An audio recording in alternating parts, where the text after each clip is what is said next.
하루의 끝에 조용히 누워있는 지금, 당신의 마음은 어디에 머물러 있나요? 무언가 잘못된 건 아닌데 자꾸만 이유 없이 지치고 어디서부터 잘못된 걸까 되묻게 되는 그 밤. 그럴 때 우리 안에는 보이지 않는 한숨이 자라납니다. 하나님을 믿는데도 이상하게도 마음이 허전할 때가 있습니다. 기도하고 말씀도 읽었지만 뭔가 중요한 것을 놓친 듯한 느낌. 그럴 때 성령님은 우리를 다시 하나님의 품으로 이끄시는 분입니다. 무거운 마음을 품은 채 누워있는 이 순간, 하나님은 조용히 다가오셔서 말씀하십니다. 내가 너에게 새 영을 주고 새 마음을 줄 것이다. 에스겔 36장 26절 말씀처럼 성령님은 우리 안에 오래 굳어있던 생각과 감정을 부드럽게 만지십니다. 사람에게 상처받고 실패로 인해 자신을 원망했던 모든 감정들, 그걸 붙잡고 있는 줄도 몰랐는데 그 무게가 삶을 자꾸만 무겁게 만들고 있었다면 이제는 그걸 성령님께 맡길 시간입니다. 성령님은 억지로 끌고 가지 않으십니다. 다만 아주 조용하게 우리 마음 깊은 곳에 새 마음을 심으십니다. 그분은 우리가 버린 자신감도 다시 일으켜 세우시고 마음 한쪽에서 아직 아물지 못한 감정을 사랑으로 덮어주십니다. 그 사랑은 말로 설명하기 어렵지만 분명히 느낄 수 있습니다. 침묵 가운데 스며드는 평안, 마음 속까지 닿는 따뜻한 손길, 그리고 아무 말도 하지 않아도 알아주는 그 이해. 성령님은 우리 안에서 그렇게 역사하십니다. 우리가 하나님을 향해 한 발만 내딛어도 그분은 100걸음으로 다가오시는 분입니다. 당신이 무엇을 이루었느냐보다 그저 오늘도 포기하지 않고 그분께 마음을 열었다는 그 자체가 하나님께는 기쁨입니다. 이 밤에 당신이 드리는 작은 고백, 하나님 저 여기 있어요. 그 한마디로도 성령님은 기뻐하시고 당신의 영혼을 새롭게 하십니다. 삶이 계속 같은 자리에 멈춰 서 있는 것 같아도 사실은 보이지 않는 곳에서 당신 안에 새로운 일이 시작되고 있는 것입니다. 하나님은 우리를 그저 버티는 삶이 아니라 흘러가는 삶, 자유롭게 숨쉬는 삶, 그리고 기쁨이 다시 자라나는 삶으로 이끄십니다. 지금 당장은 느껴지지 않아도 괜찮습니다. 성령님은 언제나 조용히 그러나 분명히 당신의 마음을 변화시키고 계십니다. 오늘 밤 그 변화의 시작이 이 말씀 안에서 작게나마 일어나기를 축복합니다. 그리고 내일 아침 당신 안에 흐르고 있는 하나님의 평안을 느끼며 눈을 뜨게 되기를 진심으로 소망합니다. 하루를 견디는 것만으로도 이미 지친 몸과 마음, 아무 일도 하지 않았는데도 왜 이렇게 피곤한 걸까? 생각이 끝도 없이 이어지고 잠은 오지 않은 채 마음만 붕 떠 있는 이 밤. 그럴 때 우리는 우리 안의 영혼이 얼마나 지쳐 있었는지 비로소 깨닫게 됩니다. 성령님은 그 지친 영혼을 먼저 바라보시는 분입니다. 사람들은 우리의 말과 행동만을 보지만 성령님은 우리 안의 고요한 신음까지도 들으십니다. 그분은 부르짖지 않아도 우리 마음 깊은 곳에 쌓여있는 상처와 피로를 아십니다. 우리는 가끔 너무 무기력해서 기도할 힘조차 없을 때가 있습니다. 그럴 때조차 성령님은 우리를 떠나지 않으십니다. 로마서 8장 26절 말씀처럼 이와 같이 성령도 우리의 연약함을 도우시나니 우리 대신 간구하시며 우리가 말로 표현하지 못하는 것까지 하나님께 올려드리시는 분이 바로 성령님입니다. 그분은 지금도 당신의 피곤한 몸 옆에 앉아 계십니다.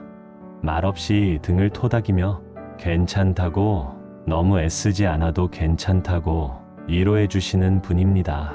그 위로는 세상의 말과는 다릅니다.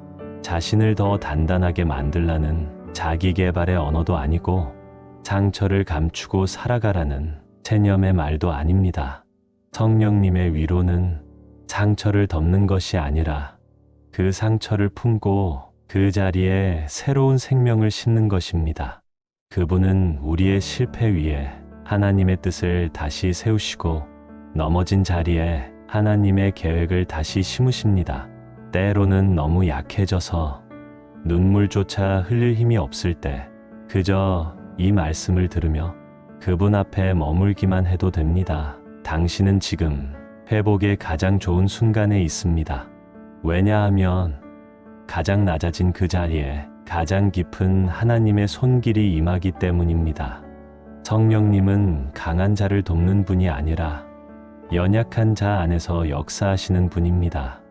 우리가 스스로 아무것도 할 수 없음을 인정할 때 그때 비로소 성령님의 능력이 드러납니다.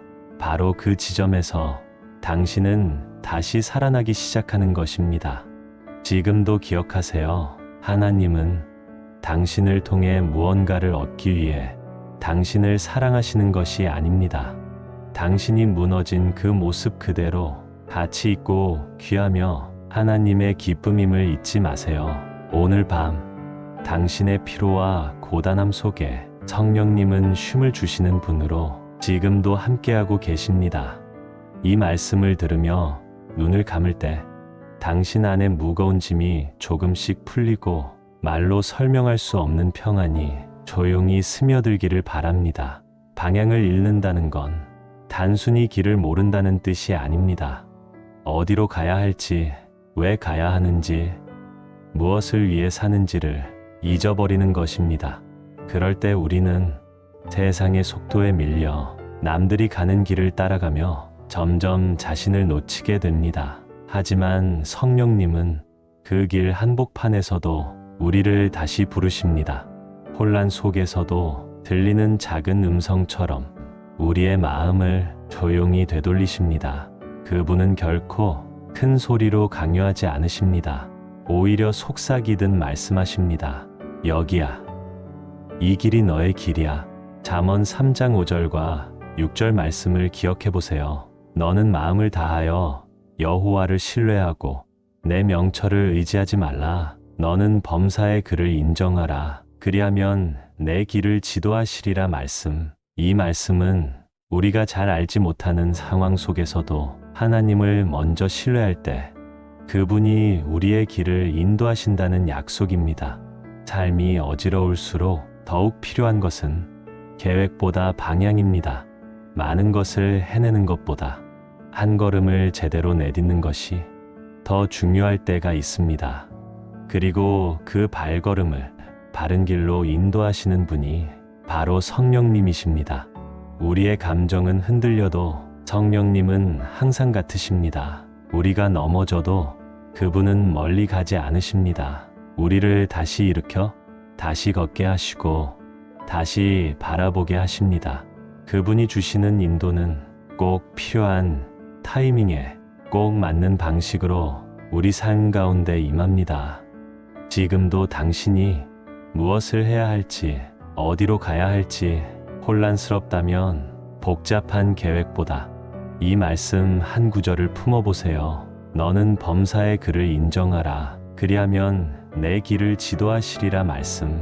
이 말씀이 마음에 새겨질 때 당신의 삶은 이미 새로운 방향을 향해 움직이기 시작한 것입니다. 우리는 종종 모든 것을 다 알아야 안심할 수 있다고 생각하지만 진짜 평안은 모든 걸 아는 데서 오는 게 아니라 알지 못해도 신뢰할 수 있는 분이 옆에 계신다는 확신에서 옵니다. 성령님이 지금 당신 곁에 계십니다. 그리고 그분은 오늘 밤도 당신의 발걸음을 조용히 이끌고 계십니다. 어떤 고통은 말로 설명되지 않습니다. 시간이 지나면 잊힐 줄 알았던 상처가 오히려 더 깊어지는 밤이 있습니다. 사람들 앞에선 아무렇지 않은 척 웃었지만 혼자 있을 때마다 쏟아지는 눈물과 이유 모를 허전함은 어디에서도 쉽게 사라지지 않았습니다. 그럴 때 성령님은 아무 말 없이 다가오십니다. 이해하려 하지 않고 다독여 주시고 묻지 않으시고 그저 함께 아파하십니다. 하나님께서는 우리가 혼자 앓고 있는 그 마음을 결코 모른 척하지 않으십니다. 시편 34편 18절 말씀. 여호와는 마음이 상한 자에게 가까이 하시고 충심으로 통회하는 자를 구원하시는도다 말씀. 이 말씀은 상처받은 우리의 마음을 하나님께서 가장 먼저 아신다는 하늘의 위로입니다. 우리가 아무 말 없이 눈물 흘릴 때도 성령님은 그 눈물을 셀 수 없이 세며 우리 곁에 가장 가까이 계십니다. 사람의 말로는 채워지지 않는 마음이 있습니다. 때로는 아무 말도 듣고 싶지 않을 때, 아무 위로도 위로가 되지 않을 때, 그때 성령님이 주시는 위로는 다릅니다. 그분은 말씀 없이도 우리 마음 깊은 곳에 닿으시고 고요한 평안으로 감싸 안으십니다. 이사야 43장 2절 말씀을 기억해 보세요. 내가 물 가운데로 지날 때에 내가 너와 함께 할 것이라. 강을 건널 때에 물이 너를 침몰하지 못할 것이며 내가 불 가운데로 행할 때에 타지도 아니할 것이요 불꽃이 너를 사르지도 못하리니 말씀. 이 약속은 단지 고난을 피하게 하시겠다는 말씀이 아니라 고난 속에서도 우리와 함께 하시겠다는 하나님의 깊은 동행의 선언입니다. 불같은 고통 가운데 성령님은 함께 걸어가십니다. 물같은 슬픔 속에서도 그분은 절대 우리를 떠나지 않으십니다. 우리가 상처로 무너질 때 그분은 조용히 우리를 붙드시며 다시 일어설 수 있도록 숨을 불어넣으십니다. 사람들은 말합니다. 시간이 지나면 괜찮아질 거라고. 하지만 어떤 아픔은 시간으로도 회복되지 않습니다. 그럴 때 필요한 건 시간이 아니라 임재입니다. 성령님의 임재는 우리의 마음을 싸매시고 가장 깊은 곳부터 회복시키는 하나님의 손길입니다. 이 밤 당신이 겪는 고통과 눈물이 있다면 그 모든 것을 억지로 이겨내려 하지 않아도 됩니다. 그저 성령님 앞에 그대로 놓아드리세요. 그분은 당신의 고백 없이도 당신의 모든 아픔을 아시고 이미 위로하기 시작하셨습니다. 삶은 우리가 원하는 대로 흘러가지 않을 때가 더 많습니다. 계획했던 일들이 어그러지고 기대했던 관계가 깨지고 신뢰하던 사람이 등을 돌릴 때 우리는 어디로 가야 할지, 무엇을 붙잡아야 할지 혼란 속에 서게 됩니다. 하지만 그 길 위에서도 성령님은 우리를 인도하고 계십니다. 우리는 자주 묻습니다. 이 길이 맞는 걸까? 왜 이런 일이 생겼을까? 하나님이 정말 나와 함께 하시는 걸까? 그 질문들 속에서도 성령님은 한 걸음도 우리 곁을 떠나지 않으십니다. 잠언 3장 5절과 6절 말씀은 이렇게 말합니다. 너는 마음을 다하여 여호와를 신뢰하고 내 명철을 의지하지 말라. 너는 범사의 그를 인정하라. 그리하면 내 길을 지도하시리라 말씀. 우리는 우리의 명철로 삶을 계산하고 방향을 결정하지만 성령님은 우리의 이해를 넘어 우리를 가장 좋은 길로 이끄시는 분이십니다. 성령님의 인도는 항상 부드럽고 조용하게 다가옵니다. 폭풍처럼 명확하게 들리기보다 잔잔한 바람처럼 느껴지는 작은 마음의 감동과 평안으로 우리를 인도해 가십니다. 때로는 문이 닫히는 것이 하나님의 인도입니다. 우리는 실패로 받아들이지만 그 길이 아니었기에 막으신 것입니다. 지금은 이해되지 않아도 시간이 지나 돌아보면 하나님이 얼마나 정확하게 우리를 보호하시고 돌보셨는지를 깨닫게 됩니다.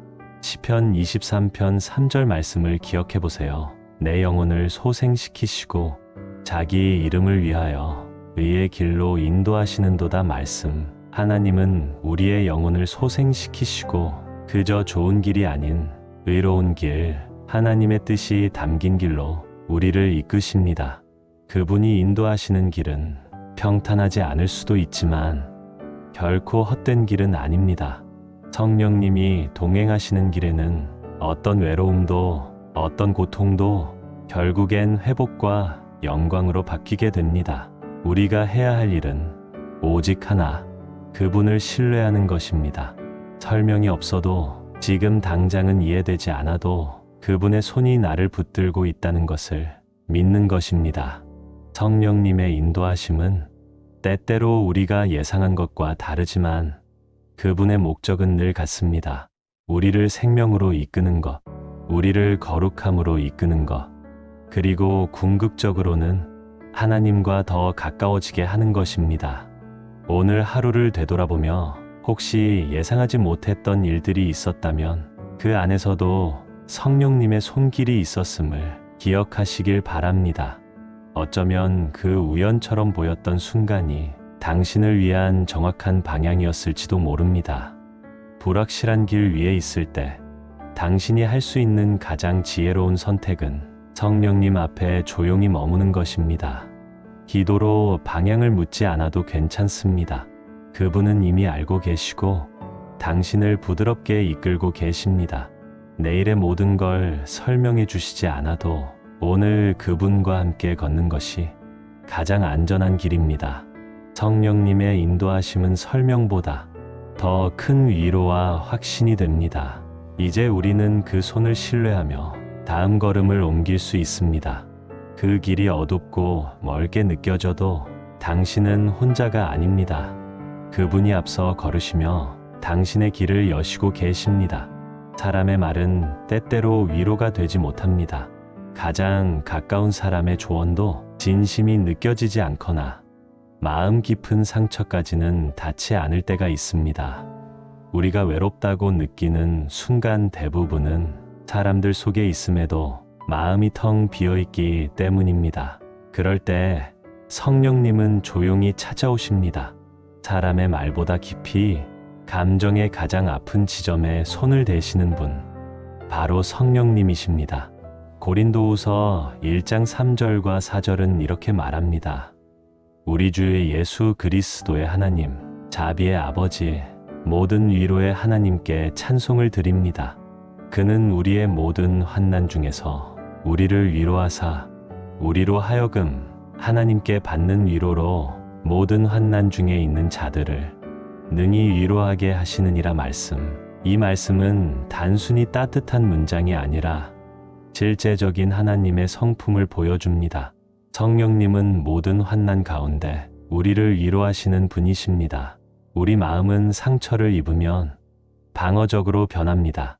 다시는 다치고 싶지 않아서 감정을 닫고 사람과의 거리를 둡니다. 하지만 성령님은 그런 우리를 정죄하지 않으십니다. 그분은 우리가 방어한 그 틈 속으로 부드럽게 다가오셔서 마음을 여는 법을 다시 가르쳐 주십니다. 요한복음 14장 16절 말씀처럼 예수님은 말씀하셨습니다. 내가 아버지께 구하겠으니 그가 또 다른 보혜사를 너희에게 주사 영원토록 너희와 함께 있게 하시리라 말씀. 보혜사란 헬라어로 파라클레토스, 곁에서 돕는 자, 변호자, 위로자라는 의미를 가지고 있습니다. 성령님은 우리 마음의 가장 깊은 탄식을 사람의 언어가 아닌 하나님의 언어로 알아채시고 그 자리에 함께 머무르십니다. 우리가 말하지 않아도 눈물로만 기도해도 심지어 아무 말 없이 가만히 있어도 그분은 이해하십니다. 로마서 8장 26절 말씀처럼 이와 같이 성령도 우리의 연약함을 도우시나니 우리는 마땅히 기도할 바를 알지 못하나 오직 성령이 말할 수 없는 탄식으로 우리를 위하여 친히 간구하시느니라 말씀. 성령님은 우리가 기도조차 하지 못할 만큼 지쳐 있을 때에도 우리를 대신해 간구하십니다. 이 얼마나 큰 위로입니까? 우리는 늘 강해지려고 애쓰지만 실은 약함을 드러낼 때 더 큰 은혜가 임합니다. 성령님의 위로는 그 약함 위에 임하는 능력입니다. 밤이 깊어지고 모든 것이 조용해질 때 성령님의 음성은 더 선명해집니다. 바쁜 일상 속에서는 들리지 않던 그분의 부드러운 위로가 고요한 밤, 우리 마음 가장 깊은 곳으로 흘러들어옵니다. 성령님은 우리에게 괜찮다고 말씀하십니다. 지금 이 눈물도 이 고통도 결코 헛되지 않다고, 너는 지금도 사랑받는 존재라고, 하나님의 손에 여전히 붙들려 있다고 그 진심을 전하십니다. 우리는 스스로를 위로하려 애쓰지 않아도 됩니다. 말씀을 듣고 그 안에 조용히 머무는 것으로 충분합니다. 성령님은 그 자리를 위로의 자리로 바꾸시고 고통의 기억마저도 하나님의 은혜로 새롭게 쓰십니다. 이 밤이 바로 그런 밤이 되기를 바랍니다. 말씀이 당신의 마음을 덮고 성령님의 위로하심이 당신의 영혼을 감쌀 수 있기를 바랍니다. 살다 보면 무엇이 옳은 선택인지 도무지 알 수 없을 때가 있습니다. 가만히 있어야 할지, 한 걸음 내딛어야 할지, 마음을 써봐도 계산이 서지 않고 시간만 흘러가는 듯한 순간들. 그럴 때 우리는 생각합니다. 하나님, 지금 무엇을 원하시나요? 그러나 정작 하나님의 뜻이 어디에 있는지 알기 어려울 때 우리는 막막해집니다. 하지만 하나님은 그런 막막한 순간에도 우리를 내버려 두지 않으십니다. 성령님은 바로 그 순간 조용히 말씀하십니다. 결정을 재촉하지 않고 불안함에 휘둘리지 않도록 우리의 마음을 먼저 다스리십니다. 잠언 3장 5절과 6절 말씀입니다. 너는 마음을 다하여 여호와를 신뢰하고 내 명철을 의지하지 말라. 너는 범사의 그를 인정하라. 그리하면 내 길을 지도하시리라 말씀. 이 구절은 우리가 선택 앞에 섰을 때 먼저 마음의 중심을 어디에 두어야 하는지 명확하게 알려줍니다. 우리는 종종 하나님의 뜻이라는 것을 특별한 신호나 환상 혹은 드라마틱한 계시로 생각하지만 성령님은 일상의 아주 작은 순간 속에서 우리를 인도하십니다. 하루의 시작, 기도하며 마음을 여는 시간, 말씀 한 구절이 가슴에 머물 때, 평소에는 스쳐 지나갔던 어떤 생각이 갑자기 분명해질 때, 그 조용한 감동이 바로 성령님의 인도하심일 수 있습니다. 야고보서 1장 5절 말씀도 이렇게 말합니다. 너희 중에 누구든지 지혜가 부족하거든 모든 사람에게 후히 주시고 꾸짖지 아니하시는 하나님께 구하라. 그리하면 주시리라 말씀. 하나님은 지혜를 구하는 자에게 후히 주신다고 약속하셨습니다. 그 말은 곧 우리가 지혜를 구하면 반드시 응답하신다는 의미입니다. 우리가 성령님을 신뢰하고 그분께 조용히 마음을 여는 순간 우리의 생각은 정리되고 복잡했던 판단의 갈림길도 조금씩 방향이 잡혀갑니다. 성령님의 인도하심은 이 길로 가라는 명령이 아니라 내가 함께 가고 있다는 확신으로 다가옵니다. 때로는 아무런 소리도 들리지 않고 하나님의 뜻이 느껴지지 않아도 그 침묵 속에도 성령님은 일하고 계십니다. 성령님은 단지 답을 알려주시는 분이 아니라 우리가 그 답을 향해 하나하나 걸어갈 수 있도록 용기와 분별력을 주시는 분입니다. 그래서 진짜 지혜는 정답을 아는 데 있지 않고 하나님을 신뢰하며 한 걸음씩 걸어가는 데 있습니다. 그 걸음 하나하나가 성령님의 인도하심을 따라가는 여정이 됩니다. 우리는 지금 어떤 결정을 앞두고 있든 또는 막연한 불안과 싸우고 있든 성령님께 지혜를 구하면 그분은 반드시 응답하십니다. 그 응답은 말씀을 통해 기도하는 마음 속에 또 삶의 흐름 가운데 조용히 스며듭니다. 이 밤 당신이 해야 할 일은 결과를 미리 알기 위해 애쓰는 것이 아니라 하나님을 온전히 신뢰하는 것입니다.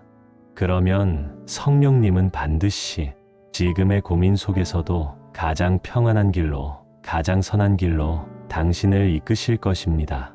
믿음은 단숨에 자라지 않습니다. 갑자기 강해지는 것도 아닙니다. 하루아침에 요동치지 않는 마음을 갖는 것은 우리 힘으로는 불가능한 일입니다. 믿음은 마치 씨앗과도 같습니다. 심겨져야 하고 물을 받아야 하며 시간이 지나야 뿌리를 내립니다. 그리고 반드시 하나님의 손길이 있어야 자랍니다. 우리가 말씀을 듣고 성령님께 마음을 열 때 그 말씀이 우리의 내면에 조용히 심어집니다. 처음엔 보이지 않지만 그 씨앗은 어느 날 우리 안에 작은 변화로 싹을 틔웁니다. 견디기 어려웠던 상황에서 조금 더 참을 수 있는 힘이 생기고 불안했던 마음에 조금 더 평안이 자리 잡는 것. 바로 그 순간이 성령님이 우리 안에서 역사하시는 증거입니다. 고린도전서 3장 6절 말씀은 이렇게 전합니다. 나는 심었고 아볼로는 물을 주었으되 오직 하나님께서 자라나게 하셨나니 말씀. 이 구절은 우리 믿음의 성장이 사람의 노력만으로 이루어지는 것이 아니라는 것을 알려줍니다. 누군가 우리에게 말씀을 전하고 기도해 줄 수는 있지만 그 말씀을 자라게 하시는 분은 오직 하나님, 성령님이십니다. 어떤 날은 말씀을 들어도 아무 느낌이 없을 수 있습니다. 기도를 드려도 마음이 무겁기만 한 날도 있습니다. 그러나 그 순간에도 성령님은 우리 안에서 일하고 계십니다. 말씀이 우리 안에 뿌리 내릴 수 있도록 우리의 마음을 끈 갈구하고 불필요한 것들을 걷어내고 계시는 것입니다. 히브리서 4장 22절 말씀은 이렇게 말합니다. 하나님의 말씀은 살아있고 활력이 있어 좌우의 날선 어떤 검보다도 예리하여 혼과 영과 및 관절과 골수를 찔러 쪼개기까지 하며 또 마음의 생각과 뜻을 감찰하시나니 말씀은 살아있고 우리를 정확히 아십니다. 그 말씀은 단순한 지식이 아니라 우리의 내면을 깊이 꿰뚫고 우리의 믿음을 강하게 세워주는 도구입니다. 하루하루 쌓인 말씀, 차곡차곡 심긴 진리의 씨앗들이 어느 날 갑자기 놀라운 힘으로 자라나 우리를 붙드는 날이 반드시 옵니다. 넘어질 뻔한 상황에서도 그 말씀 하나로 일어설 수 있는 힘이 우리 안에 생기는 것입니다. 요한복음 15장 7절 말씀에서도 이렇게 약속하십니다. 너희가 내 안에 거하고 내 말이 너희 안에 거하면 무엇이든지 원하는 대로 구하라. 그리하면 이루리라 말씀이 우리 안에 거하면 우리는 하나님과 연결된 자가 됩니다.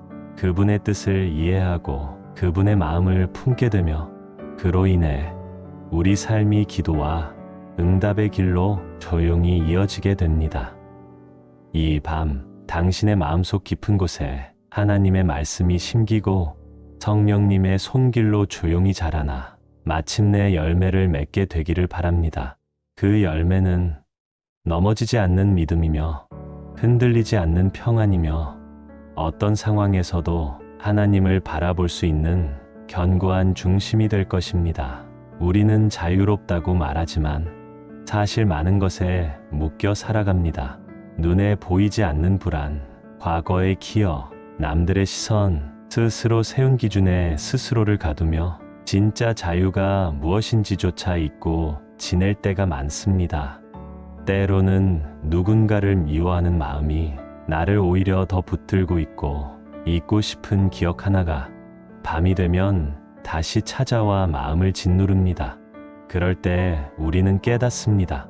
몸은 자유로워 보여도 마음은 여전히 묶여 있다는 것을. 그러나 성령님은 이 모든 속박에서 우리를 자유케 하시는 분이십니다. 우리를 얽매는 생각에서 벗어나게 하시고 누군가에게서 받은 상처조차 더 이상 우리를 지배하지 않도록 조용히 그러나 분명하게 일하십니다. 고린도후서 3장 17절 말씀은 이렇게 선포합니다. 주는 영이시니 주의 영이 계신 곳에는 자유함이 있느니라 말씀. 이 말씀은 단순한 위로가 아니라 영적인 선언입니다. 성령님이 우리 안에 계시다는 것은 우리가 더 이상 어둠에 끌려다니지 않아도 된다는 뜻입니다. 과거에 머물지 않아도 된다는 뜻입니다. 성령님은 우리가 자책 대신 회개를 택하도록 도와주시고 한숨 대신 소망을 품도록 인도하십니다. 그리고 그 자유는 시간이 지나면서 우리 삶의 방식 전체를 서서히 바꾸어 갑니다. 로마서 8장 2절 말씀도 우리를 자유롭게 만드는 복음의 핵심을 알려줍니다. 그리스도 예수 안에 있는 생명의 성령의 법이 죄와 사망의 법에서 너를 해방하였느니라 말씀. 우리가 스스로 벗어날 수 없었던 무거운 죄의식, 계속 반복되는 실패와 절망 속에서도 성령님은 생명의 법으로 우리를 붙드시고 죄가 아닌 은혜로 살아갈 수 있도록 우리를 해방시키십니다. 누군가의 말 한마디에 깊이 상처받았던 과거가 있습니까? 이해받지 못했던 순간들이 여전히 가슴을 누르고 있습니까? 성령님은 그 얽매인 감정을 자유로 바꾸시는 분이십니다. 억지로 찾는 것이 아니라 진짜 놓아버릴 수 있는 힘을 주시는 분입니다. 갈라디아서 5장 1절 말씀은 이렇게 말합니다. 그리스도께서 우리를 자유롭게 하려고 자유를 주셨으니 그러므로 굳건하게 서서 다시는 종의 멍에를 매지 말라 말씀. 이 자유는 단순히 마음이 가벼워지는 느낌이 아닙니다. 더 이상 죄의 지배 아래 있지 않고 세상의 기준에서 해방된 하나님의 자녀로서의 존엄한 자유입니다. 우리는 성령님 안에서 더 이상 과거에 머물지 않아도 되고 실패 속에 자신을 정죄하지 않아도 됩니다. 성령님은 우리 안에 괜찮다는 단순한 말이 아니라 이제는 다시 시작하라는 능력을 주십니다. 이 밤 당신이 품고 있는 무거운 기억들, 내려놓지 못한 감정들, 그 모든 것을 성령님께 맡기십시오. 당신을 자유케 하시기 위해 지금도 조용히 역사하시는 그분의 은혜를 받아들이십시오. 진정한 자유는 외부의 조건이 아니라 우리 안에 계신 성령님의 임재로부터 시작됩니다. 우리는 매일 수많은 판단 속에 살아갑니다. 무엇을 선택할지, 무엇을 말할지, 어떻게 행동할지를 끊임없이 결정하며 하루를 보냅니다. 그런데 그 판단들이 항상 지혜롭지만은 않습니다. 감정에 휘둘려 내뱉은 말, 불안에 밀려 내린 결정, 후회로 남는 선택들이 하루의 끝에 가슴을 무겁게 합니다. 그럴 때 우리는 이렇게 말합니다. 좀 더 생각하고 말할 걸 그랬어. 왜 그때 그렇게 판단했을까? 하지만 감사한 것은 우리의 부족한 생각까지도 성령님은 새롭게 하신다는 사실입니다. 우리가 놓친 지혜, 흔들렸던 중심, 뒤늦게 후회하게 되는 마음까지도 성령님은 다 아시고 다시 시작할 수 있도록 이끌어 주십니다. 로마서 12장 2절 말씀은 이렇게 말합니다. 이 세대를 본받지 말고 오직 마음을 새롭게 함으로 변화를 받아 하나님의 선하시고 기뻐하시고 온전하신 뜻이 무엇인지 분별하도록 하라 말씀. 이 구절은 단순히 긍정적으로 생각하라는 말이 아닙니다. 세상의 방식이 아니라 하나님의 뜻에 따라 생각하라는 것입니다. 그리고 그 중심에 마음이 새로워지는 것이 있습니다. 성령님은 바로 이 부분을 담당하십니다. 세상이 말하는 기준이나 감정의 파도에서 우리의 마음을 건져 올리셔서 하나님의 뜻에 집중할 수 있도록 생각을 정리하고 중심을 바로 세워주십니다. 우리는 때로 혼란스러운 정보들 속에서 무엇이 옳은지, 무엇이 선한지 판단하기 어렵습니다. 그럴수록 성령님의 도우심이 필요합니다. 성령님은 우리의 생각 속에서 작은 소리로 그러나 분명한 방향을 제시해 주십니다. 요한복음 16장 13절 말씀은 말합니다. 진리의 성령이 오시면 그가 너희를 모든 진리 가운데로 인도하시리니 말씀. 성령님은 우리에게 단순한 정보를 주시는 분이 아니라 진리로 인도하시는 분이십니다. 흔들리는 세상 속에서 참된 판단을 내릴 수 있도록 우리를 이끄시는 분입니다. 그리고 그 판단은 항상 사랑과 은혜를 포함합니다. 성령님이 주시는 지혜는 상대를 꺾는 말이 아니라 상처를 싸매는 말이고, 내가 옳다는 확신이 아니라 서로를 이해하게 하는 통찰입니다. 야고보서 3장 17절은 성령님의 지혜에 대해 이렇게 설명합니다. 오직 위로부터 난 지혜는 첫째 성결하고, 다음에 화평하고, 관용하고, 양순하며 긍휼과 선한 열매가 가득하고 편견과 거짓이 없느니라 말씀. 이 말씀이 말해주듯 성령님이 주시는 생각은 언제나 사람을 살리는 방향입니다. 혼자 옳다는 착각에서 벗어나 함께 살아갈 수 있는 지혜를 줍니다. 무엇보다 불안에서 벗어나 하나님의 뜻 안에서 평안을 선택하게 만듭니다. 우리의 생각은 자주 흔들리지만 성령님은 흔들림 속에서도 중심을 지키게 하십니다. 복잡한 상황 속에서도 단순하고 분명한 기준을 마음에 새겨주십니다. 지금 이 말씀을 듣는 당신도 어떤 결정 앞에 서 있을 수 있습니다. 스스로는 답을 알 수 없어 마음이 복잡할 수도 있습니다. 그러나 걱정하지 마십시오. 성령님은 그 복잡한 생각 속에서도 당신을 향한 하나님의 뜻을 차분하게 들려주실 것입니다. 오늘 이 밤 말씀으로 중심을 세우고 성령님께 판단을 맡기십시오. 감정이 아닌 진리로, 불안이 아닌 평안으로 이끄시는 그분의 지혜를 경험하게 되실 것입니다. 우리의 삶은 종종 무너진 자리에서 다시 시작하는 용기를 요구합니다. 몸과 마음이 지치고 관계가 끊어지고 소망이 희미해질 때 우리는 스스로 이렇게 묻곤 합니다. 다시 시작할 수 있을까? 이 고통을 지나 다시 웃을 수 있을까? 그 질문 앞에서 사람들은 쉽게 고개를 떨굽니다. 무너진 자리엔 아픔의 흔적만 가득하고 회복을 위한 길은 너무 멀게 느껴지기 때문입니다. 그러나 바로 그때 우리 안에 조용히 다가오시는 분이 계십니다. 바로 성령님이십니다.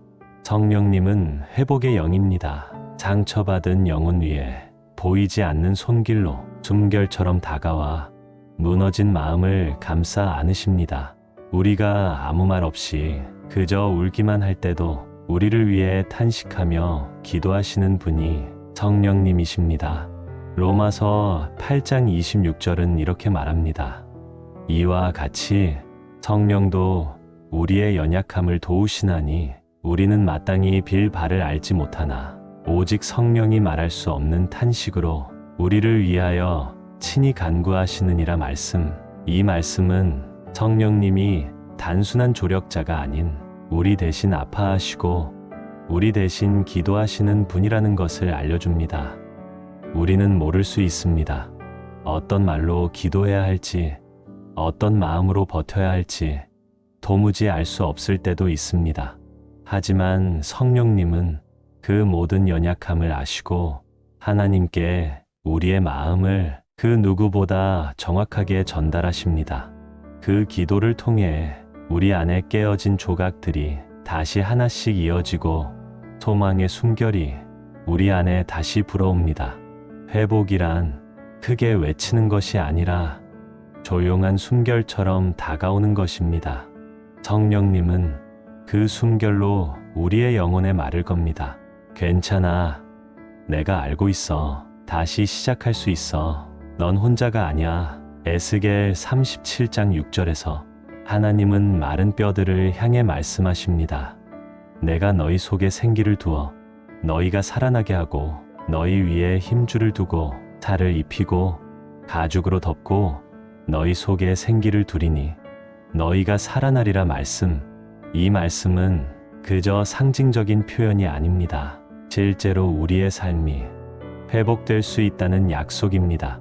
무너졌던 인생도 깨졌던 마음도 모두 다시 살아날 수 있다는 하나님의 선언입니다. 성령님은 그 생기를 오늘도 우리 안에 불어넣으십니다.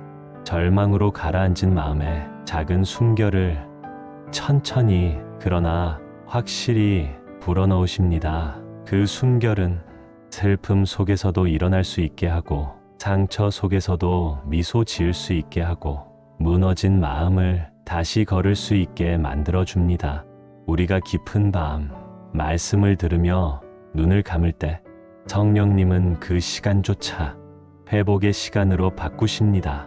소리 없는 밤, 누군가의 발걸음 소리도 말 한마디도 들리지 않는 고요 속에서 우리의 마음에 생명의 숨이 불어오기 시작합니다. 지금 이 순간도 당신의 마음 어딘가에서 그 숨결이 닿고 있습니다. 아직 아물지 않은 상처 위에 너무 오래 혼자 감당했던 외로움 위에 성령님의 숨결이 부드럽게 내려앉고 있습니다.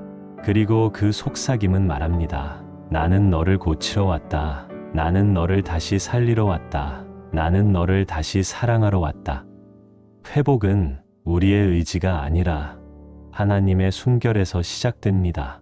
오늘 이 밤 말씀을 들으며 그 숨결을 깊이 들이마셔 보십시오. 그리고 믿어 보십시오. 다시 살아날 수 있다는 것을, 다시 웃을 수 있고 다시 걸을 수 있으며 다시 사랑할 수 있다는 것을. 지금 이 밤이 그 시작이 될 수 있습니다. 우리 삶엔 누구도 알아채지 못한 어둠의 터널이 있습니다. 겉으로는 잘 지내는 듯 보여도 속으로는 무너지고, 웃고 있어도 마음 깊은 곳에서는 이유 없이 눈물이 맺히는 날들이 있지요. 그런 날 우리는 이게 끝일까? 라는 질문을 가슴에 품은 채 하루를 마주합니다. 그런데 놀랍게도 바로 그 순간 하나님은 우리 안에 성령님을 통해 조용히 말씀하십니다. 끝이 아니다. 지금은 오히려 새로 시작되는 순간이다. 고린도후서 4장 8절 말씀. 우리가 사방으로 우겨쌈을 당하여도 쌓이지 아니하며 답답한 일을 당하여도 낙심하지 아니하며. 이 말씀 그저 위로가 아니라 실제로 우리를 살리는 진리입니다. 인생이 사방으로 막히는 듯 보일 때 성령님은 그 틈새를 찾아 빛을 비추시고 우리가 포기하지 않도록 붙드십니다. 성령님은 조용한 분이십니다.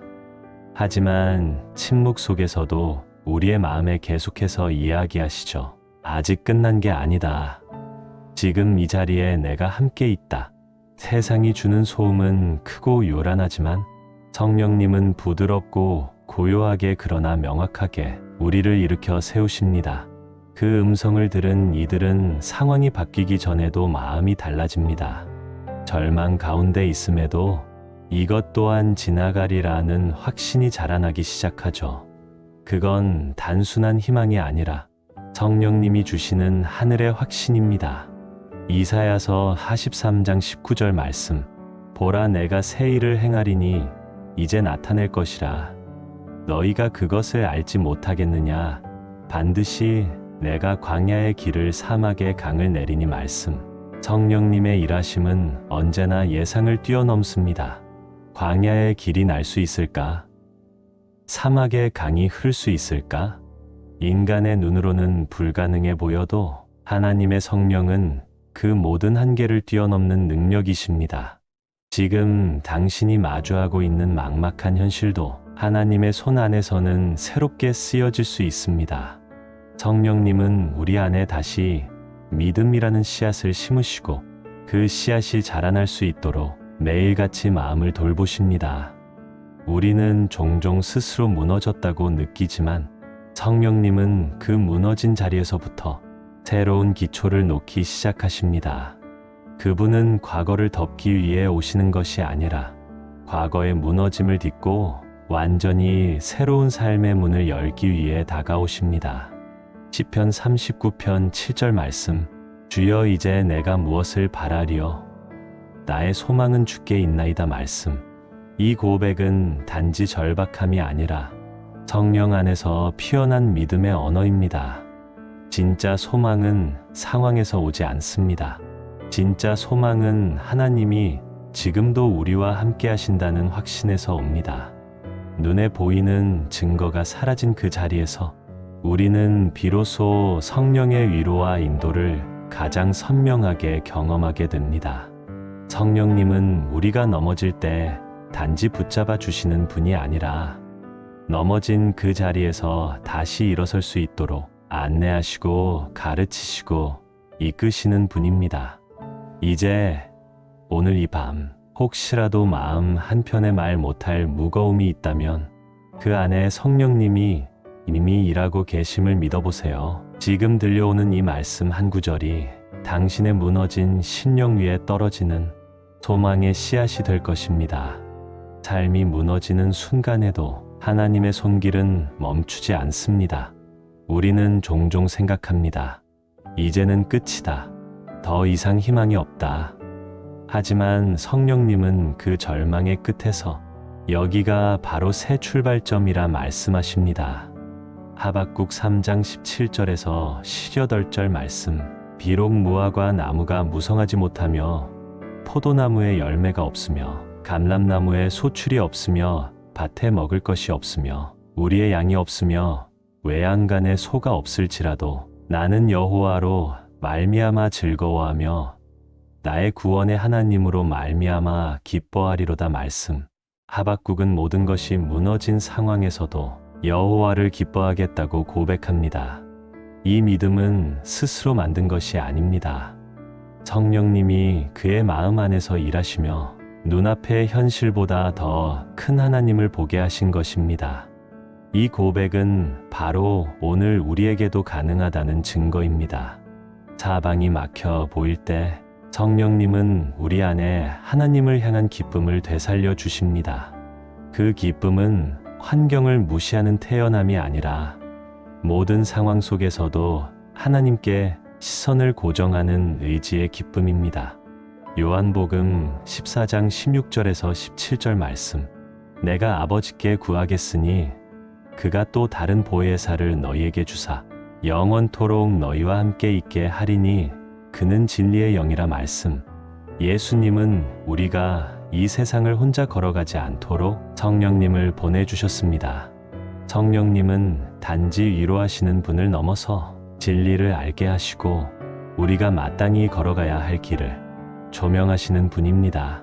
삶이 복잡하고 무엇이 옳고 그른지조차 분간되지 않을 때 성령님은 조용히 말씀하십니다.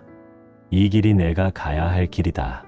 그리고 그 말씀은 단순한 방향 제시가 아니라 걸을 수 있는 능력까지 함께 주시는 은혜입니다. 지금 이 말씀을 듣고 있는 당신이 혹시도 내일을 두려워하고 있다면 성령님의 도우심을 기억하십시오. 그분은 당신보다 더 먼저 당신의 하루를 준비하시는 분입니다. 이사야서 30장 2절 말씀. 내가 오른쪽으로 치우치든지 왼쪽으로 치우치든지 내 뒤에서 말소리가 내 귀에 들려 이르기를 이것이 바른 길이니 너희는 이리로 가라 할 것이며 말씀. 이 구절은 우리의 인생 여정 가운데 성령님이 얼마나 섬세하게 동행하시는지를 보여줍니다. 한 걸음 한 걸음 방향을 잃고 헤맬 때조차 뒤에서 들려오는 조용한 음성. 이 길이야, 걱정 말고 따라와. 그 소리가 바로 성령님께서 오늘도 우리를 붙드시고 인도하시는 방식입니다. 이 말씀들이 지금 당신의 밤에 잔잔한 평안으로 흐기를 바랍니다. 눈을 감고 잠에 들기 전 이 구절 하나하나가 당신의 심령 깊은 곳에 다시 일어설 수 있는 힘으로 다가오기를 소망합니다. 하나님의 은혜는 특별한 날에만 머무르지 않습니다. 성령님의 임재는 특별한 예배 시간만이 아니라 지극히 평범한 일상 속에서도 조용히 우리 마음을 감싸 안습니다. 고린도후서 4장 7절 말씀. 우리가 이 보배를 질그릇에 가졌으니 이는 심히 큰 능력은 하나님께 있고 우리에게 있지 아니함을 알게 하려 함이라 말씀. 우리는 연약합니다. 쉽게 깨지고 무너지는 질그릇과도 같습니다. 하지만 성령님은 바로 그 연약한 그릇 속에 하나님의 능력을 담으십니다. 실수해도 괜찮습니다. 넘어져도 괜찮습니다. 중요한 건 우리의 강함이 아니라 우리 안에 계신 성령님의 강하심입니다. 그분이 계시기에 우리는 다시 일어설 수 있습니다. 이 진리는 고된 삶 한가운데서 우리를 지탱해주는 은혜의 기둥입니다. 갈라디아서 5장 2절 말씀. 오직 성령의 열매는 사랑과 희락과 화평과 오래 참음과 자비와 양선과 충성과 온유와 절제니 말씀. 이 말씀은 성령님이 우리 안에서 이루어 가시는 아름다운 변화의 열매들입니다. 우리는 이 열매를 스스로 맺을 수 없습니다. 억지로 참고 애쓰는 것으로는 지속적인 변화를 이룰 수 없습니다. 그러나 성령님이 우리 마음에 거하실 때 자연스럽게 맺어지는 열매, 그것이 바로 사랑이고 화평이며 오래 참음과 온유입니다. 혹시 오늘 당신의 마음에 짜증이 올라왔거나 감정이 흔들리고 있었다면 그 순간조차 성령님의 열매가 피어나고 있는 자리임을 기억하세요. 질패가 아닌 성숙의 시작일 수 있습니다. 성령님은 꾸짖지 않으십니다. 조용히, 그러나 확실하게 우리의 중심을 바꾸시고 생각의 방향을 바꾸시며 결국 삶 전체를 바꾸십니다. 에스겔 36장 26절 말씀. 또 새 영을 너희 속에 두고 새 마음을 너희에게 주되 너희 육신에서 굳은 마음을 제거하고 부드러운 마음을 줄 것이며 말씀. 하나님은 단순히 행동을 바꾸길 원하지 않으십니다. 먼저 우리의 마음이 새로워지길 원하십니다. 굳어지고 무뎌졌던 마음, 상처와 방어로 굳어진 심령 안에 성령님은 부드럽고 따뜻한 새 마음을 심으십니다. 오늘 이 밤 당신의 마음 안에도 그 새 마음이 시작되고 있을 것입니다. 말씀을 듣는 이 시간, 당신 안에 성령님의 손길이 조용히 역사하고 계십니다. 성령님은 감정만 움직이시는 분이 아닙니다. 그분은 삶 전체의 리듬을 다시 세우시는 분입니다. 분주하고 흐트러졌던 리듬 속에서 말씀을 통해 당신의 심령을 다시 맞추고 계십니다. 오늘 이 밤 깊은 숨을 들이쉬고 성령님이 하시는 그 은밀한 역사를 기대해 보세요. 지금 당신 안에서 변화는 이미 시작되었습니다. 그리고 그 변화는 내일 아침 당신의 삶에 분명한 증거로 나타날 것입니다. 때로 우리는 자신도 모르게 멈춰 있음을 느낍니다. 마음은 무겁고 생각은 어지럽고 몸은 움직이고 있지만 삶의 흐름은 멈춘 듯한 순간들. 그럴 때 우리에게 가장 필요한 것은 무언가를 억지로 밀어붙이는 것이 아니라 하나님의 숨결로 다시 흘러가기 시작하는 은혜입니다. 시편 37편 2, 3절 말씀. 여호와께서 사람의 걸음을 정하시고 그의 길을 기뻐하시나니 말씀. 하나님은 우리 인생의 걸음을 그저 지켜만 보시지 않습니다. 그분은 직접 우리의 길을 정하시며 그 걸음을 기뻐하십니다. 혹시 지금 당신의 삶이 잠시 멈춰 있는 것처럼 느껴지시나요? 그렇다면 그것은 멈춤이 아니라 하나님이 걸음을 다시 정돈하시는 준비의 시간일지도 모릅니다. 성령님은 재촉하지 않으십니다. 묵묵히 기다려주시고 지쳐있는 우리를 다시 일으켜 세우십니다. 잠언 3장 5절에서 6절 말씀. 너는 마음을 다하여 여호와를 신뢰하고 내 명철을 의지하지 말라. 너는 범사의 그를 인정하라. 그리하면 내 길을 지도하시리라 말씀. 이 말씀은 인생의 나침반이 되어줍니다. 우리는 이해되지 않는 현실 속에서 자꾸 판단하려 하고 앞일을 스스로 계획하려 하지만 성령님은 그 모든 부담을 내려놓게 하십니다. 하나님을 인정하는 순간 우리의 길은 하나님의 손에 맡겨지고 그때부터 삶은 다시 흐르기 시작합니다. 예측은 안 되지만 놀랍도록 평안한 흐름, 그것이 성령의 인도하심입니다. 요한복음 8장 12절 말씀. 나는 세상의 빛이니 나를 따르는 자는 어두움에 다니지 아니하고 생명의 빛을 얻으리라 말씀. 삶이 어두워지는 순간 우리는 방향을 잃은 것처럼 느껴집니다. 하지만 주님은 어둠 속에서도 빛이 되어 우리 앞을 비추십니다. 이 빛은 번쩍이는 화려함이 아니라 조용하고 은은한 등불처럼 우리 발걸음 앞을 밝혀주는 빛입니다. 지금 이 말씀을 듣는 당신의 마음에도 그 빛이 은은히 퍼지고 있습니다. 혼란 속에서 길을 잃은 줄 알았던 당신의 인생에 성령님은 조용히 다시 방향을 잡아주고 계십니다. 우리는 어둠을 통과할지라도 결국 생명의 빛으로 나아갈 것입니다.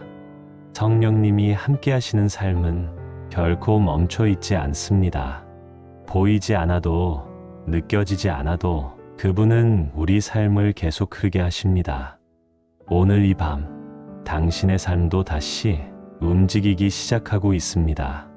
누군가의 말 한마디, 지나간 상처, 설명하기 어려운 슬픔은 우리 마음 어딘가에 조용히 머물러 있습니다.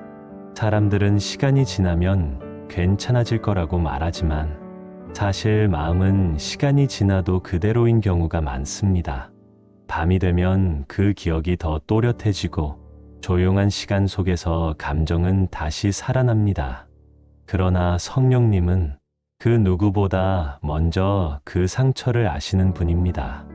사람들은 눈에 보이는 고통에는 반응하지만 보이지 않는 마음의 상처에는 쉽게 다가가지 못합니다. 하지만 하나님은 말씀으로 다가오십니다. 보이지 않는 부분까지 살피시며 우리 안에 쌓인 슬픔을 풀어내기 시작하십니다. 시편 147편 3절 말씀, 상심한 자들을 고치시며 그들의 상처를 싸매시는도다 말씀. 이 말씀은 그저 위로의 문장이 아니라 하나님의 실제적인 개입을 보여줍니다. 단순히 듣는 말이 아닌 실제로 마음의 상처가 치유되는 하나님의 손길을 뜻합니다. 지금 이 시간 말씀을 듣는 당신의 마음에도 그 싸움에는 손길이 다가가고 있습니다. 어쩌면 당신은 누군가에게 말할 수 없던 상처를 오래도록 마음 깊은 곳에 숨겨두었을지도 모릅니다. 하지만 하나님은 그 부분을 가장 잘 아시는 분이며 먼저 찾아오시는 분이십니다.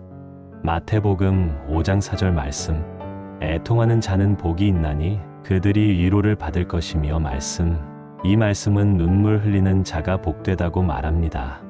세상은 강한 사람을 축복이라 여기지만 하나님은 슬픔 속에서 애통하는 사람에게 가장 먼저 위로의 손길을 내미십니다.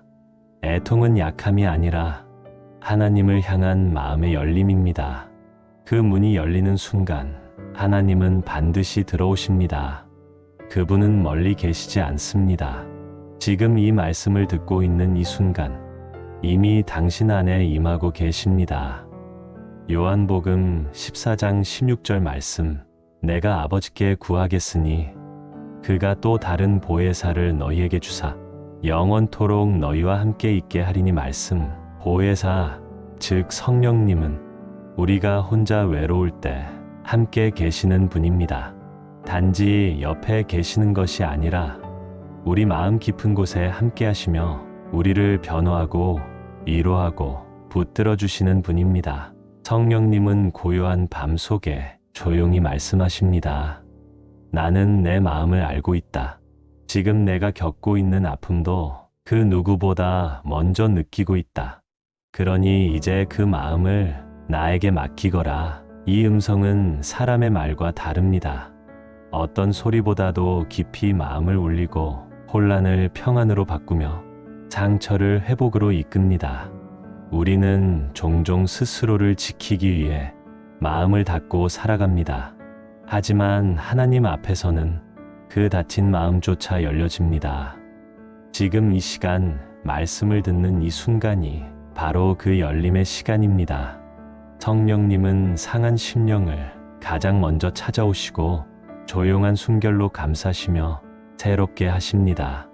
오늘 이 밤 당신의 눈물이 의미 없는 것이 아님을 기억하세요. 하나님은 그 눈물을 회복의 씨앗으로 바꾸십니다. 지금까지 멈춰 있던 마음, 어딘가 고여 있던 감정이 조용히 흘러가기 시작합니다. 말씀은 지금도 살아 있습니다. 그 말씀이 이 밤 당신을 어루만지고 있습니다. 우리의 삶은 반복되는 일상 속에서 때때로 무의미함과 허무함을 느낍니다. 아침에 일어나 일하고 저녁에 지쳐 돌아와 눕는 그 반복 속에서 우리는 문득 이런 생각을 하게 됩니다. 나는 지금 잘 살고 있는 걸까? 이 삶에 무언가 더 의미가 있었으면 좋겠다. 이런 생각이 드는 건 단순히 피곤해서가 아닙니다. 그건 우리 안에 하나님께로부터 온 생명의 숨결이 점점 희미해지고 있다는 신호입니다. 하지만 하나님은 우리가 다시 살아나길 원하십니다. 그저 숨 쉬는 존재가 아니라 기쁨과 의미, 사랑과 평안이 넘치는 진짜 살아있는 사람으로 우리를 회복시키기를 원하십니다. 고린도후서 5장 17절 말씀. 그런즉 누구든지 그리스도 안에 있으면 새로운 피조물이라. 이전 것은 지나갔으니 보라 새 것이 되었도다 말씀. 이 말씀은 우리가 예수 그리스도 안에 있을 때 완전히 새로워질 수 있음을 말합니다. 지금의 나, 실망하고 지치고 포기하고 싶은 나를 하나님은 새로운 존재로 바꾸기를 원하십니다. 그 변화는 외적인 환경이 아니라 우리 안에서부터 시작됩니다. 성령님은 이전의 상처와 후회, 어두운 기억들과 묶인 마음을 부드럽게 풀어내시고 새로운 생명을 심기 시작하십니다. 요한복음 10장 10절 말씀. 내가 온 것은 양으로 생명을 얻게 하고 더 풍성히 얻게 하려는 것이라 말씀. 예수님은 단지 우리가 살아만 있는 것이 아니라 풍성한 생명, 즉 기쁨과 자유와 평안을 누리는 삶을 주러 오셨다고 하셨습니다. 풍성한 삶은 더 많은 물질이나 성공이 아니라 매일매일이 의미 있고 감사하며 사소한 것에도 기쁨을 느끼는 그런 생명력 있는 삶을 뜻합니다. 우리가 이 말씀을 품고 잠들 때 하나님은 우리 영혼 깊은 곳에 그 생명을 다시 불어넣으십니다. 몸은 누워 있어도 우리의 내면은 살아나고 굳어있던 마음은 부드러워지고 닫혀있던 감정은 열립니다. 로마서 8장 11절 말씀. 예수를 죽은 자 가운데서 살리신 이의 영이 너희 안에 거하시면 그리스도 예수를 죽은 자 가운데서 살리신 이가 너희 안에 거하시는 그의 영으로 말미암아 너희 죽을 몸도 살리시리라 말씀. 이 말씀은 그리스도를 살리신 성령님이 지금 우리 안에도 거하시며 우리 삶을 다시 살리신다고 선포합니다. 즉, 죽어가는 감정, 식어버린 열정, 희미해진 꿈조차 성령님 안에서 다시 살아날 수 있다는 뜻입니다. 이 얼마나 놀라운 약속입니까? 지금 이 밤 당신 안에 숨죽어 있던 그 무언가가 다시 깨어나길 바랍니다. 성령님은 우리 안에 새로운 기운을 불어넣고 계십니다. 그 기운은 소리 없이 그러나 확실하게 우리의 영혼을 일으킵니다. 그리고 어느 순간 우리는 알게 됩니다. 아, 나는 다시 살아나고 있구나. 나는 다시 웃고 있구나. 나는 다시 소망을 품고 있구나. 말씀은 지금도 살아 있습니다. 그 살아있는 말씀과 함께 오늘 밤도 하나님 안에서 새롭게 다시 시작하시길 바랍니다. 하나님께서 우리에게 주시는 가장 깊은 변화는 바로 마음의 방향이 바뀌는 것입니다. 세상을 향해 열려있던 시선이 하늘을 향하고 사람에게 기대던 마음이 하나님께 기대게 됩니다. 이사야 30장 15절 말씀. 주 여호와 이스라엘의 거룩하신 이가 이같이 말씀하시되 너희가 돌이켜 조용히 있어야 구원을 얻을 것이요 잠잠하고 신뢰하여야 힘을 얻을 것이거늘 말씀. 하나님은 우리에게 돌아오라고 말씀하십니다. 조용히 잠잠히 하나님 앞에 서는 자에게 구원과 힘을 주신다고 하십니다. 이 말씀은 행동을 멈추라는 것이 아닙니다. 바쁜 일상, 피곤한 몸, 끝없는 생각을 잠시 내려놓고 조용히 하나님의 숨결 앞에 귀를 기울이라는 것입니다. 우리가 깊은 밤 말씀을 들으며 그분의 음성 앞에 잠잠히 머물 때 하나님은 그 고요함 속에서 가장 강력한 힘을 부어주십니다.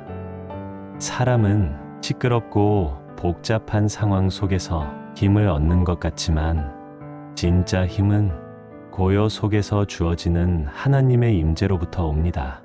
시편 46편 10절 말씀. 가만히 있어 내가 하나님됨을 알지어다 말씀. 이 말씀은 우리에게 말합니다. 너의 힘으로 하지 말아라. 내가 하나님이다. 내가 너를 도울 것이다. 때때로 우리는 모든 걸 스스로 해결하려고 애씁니다. 마음을 조이면서 사람에게, 상황에게 끊임없이 묻고 답을 구하려 합니다. 그러나 하나님은 말씀하십니다. 가만히 있으라. 내가 일하겠다. 이 고요한 밤에 당신이 누워있는 그 자리에서 아무것도 하지 않아도 괜찮습니다. 말씀을 들으며 하나님께 귀를 여는 것, 그것이면 충분합니다.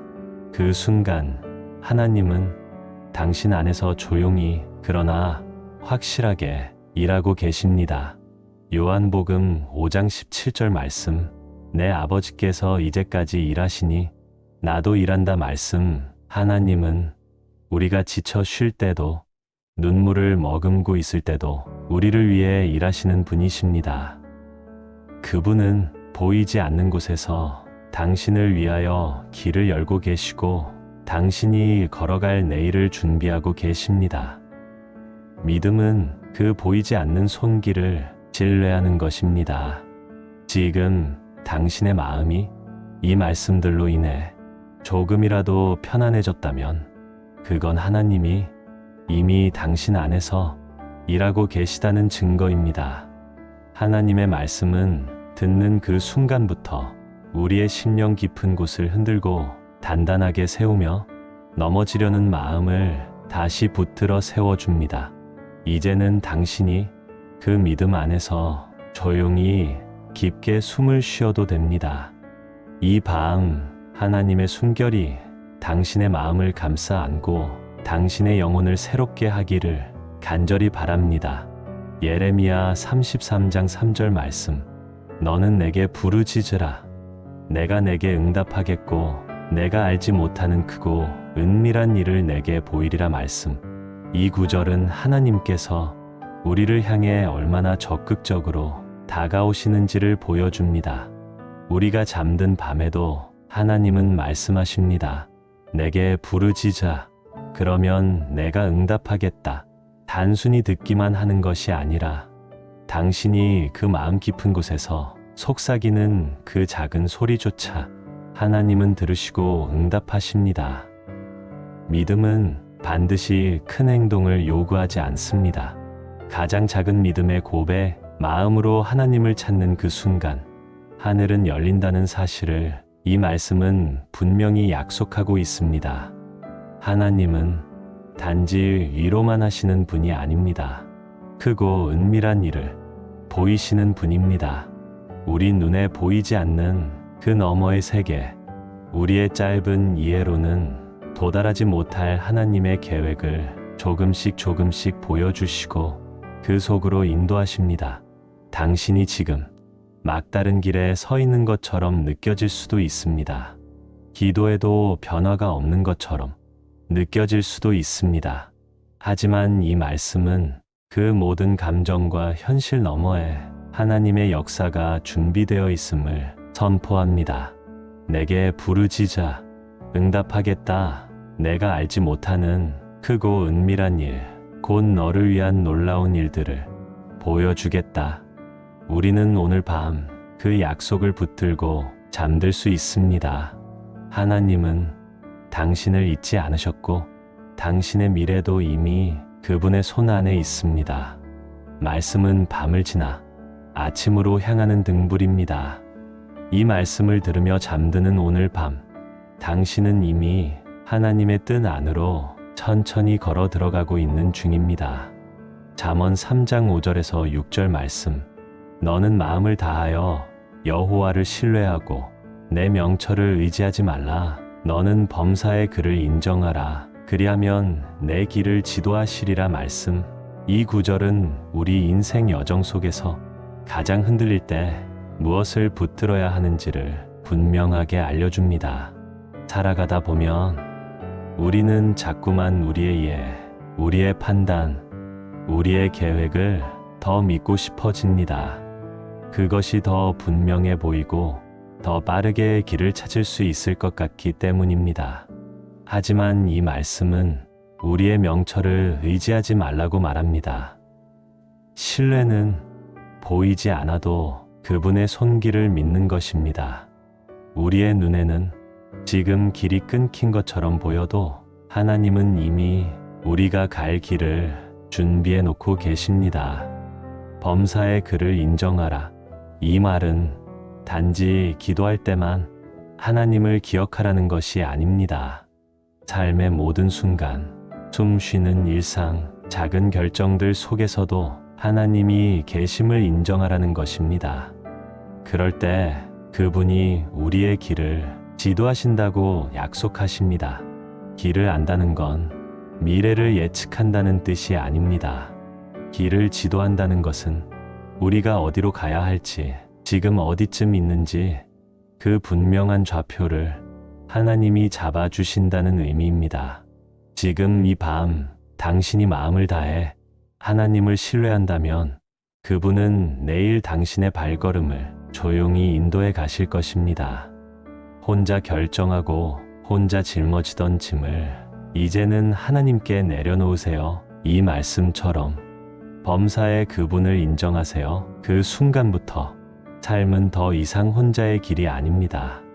말씀이 우리의 길을 밝히고 하나님의 손이 우리의 발을 붙으실 때 비로소 우리는 진짜 평안 속에 걷기 시작합니다.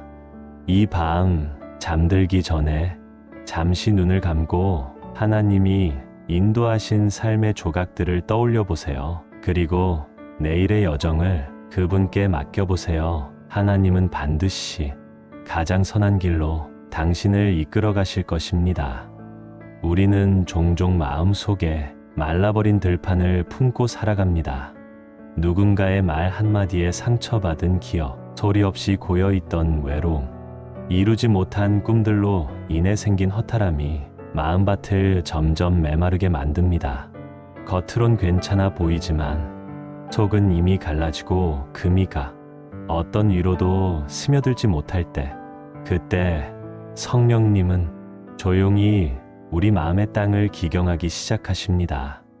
이사야 5장 10절 말씀, 비와 눈이 하늘에서 내려서 그리로 되돌아가지 아니하고 땅을 적셔서 싸게 하며 싹이 나게 하여 파종하는 자에게는 종자를 주며 먹는 자에게는 양식을 준다 말씀. 이 말씀은 하나님의 말씀이 메마른 땅에 내릴 때 무엇이 자라는지를 보여줍니다. 비는 저절로 자라게 하지 않습니다. 하지만 비가 오면 오랫동안 숨어있던 씨앗이 깨어나고 굳었던 땅이 부드러워집니다. 우리 마음도 마찬가지입니다. 말씀은 우리의 굳은 마음을 부드럽게 만들고 잊고 있던 소망의 씨앗을 다시 싹 틔우게 합니다. 그리고 그 씨앗은 다시 우리의 하루를 살게 하는 생명의 양식이 됩니다. 성령님은 무너진 마음의 한 줄기 빛처럼 조용히 다가오십니다. 큰 소리도 강한 흔들림도 없이 고요하게 스며들며 우리 안에 잠든 것들을 깨우십니다. 어느 날 갑자기 눈물이 날 때가 있습니다. 생각지도 못한 순간에 말씀 한마디가 가슴에 박힐 때가 있습니다. 그것은 성령님이 우리 마음밭을 갈고 계시다는 은밀한 증거입니다. 하나님은 우리 안에 절대 헛되이 말씀을 주시지 않습니다. 그분의 말씀은 반드시 열매 맺습니다. 그 열매는 기쁨이 되고 위로가 되고 또 다른 누군가를 살리는 생명의 열매가 됩니다.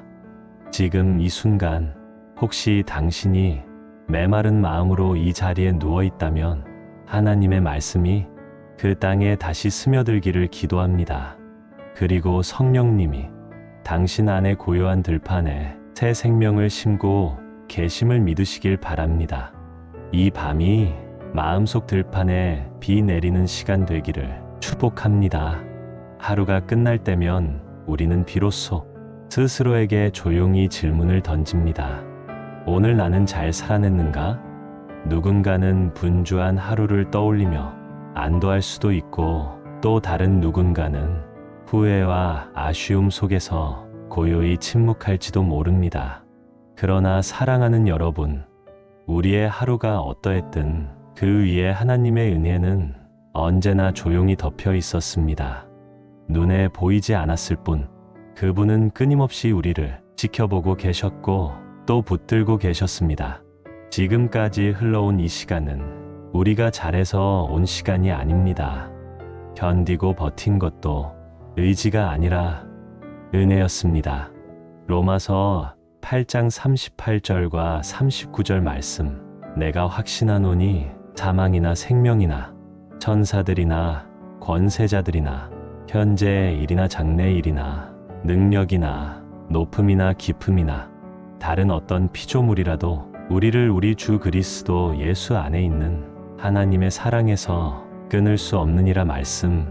이 구절은 오늘 하루의 끝에서 우리가 무엇을 믿고 안심할 수 있는지를 분명히 말해줍니다.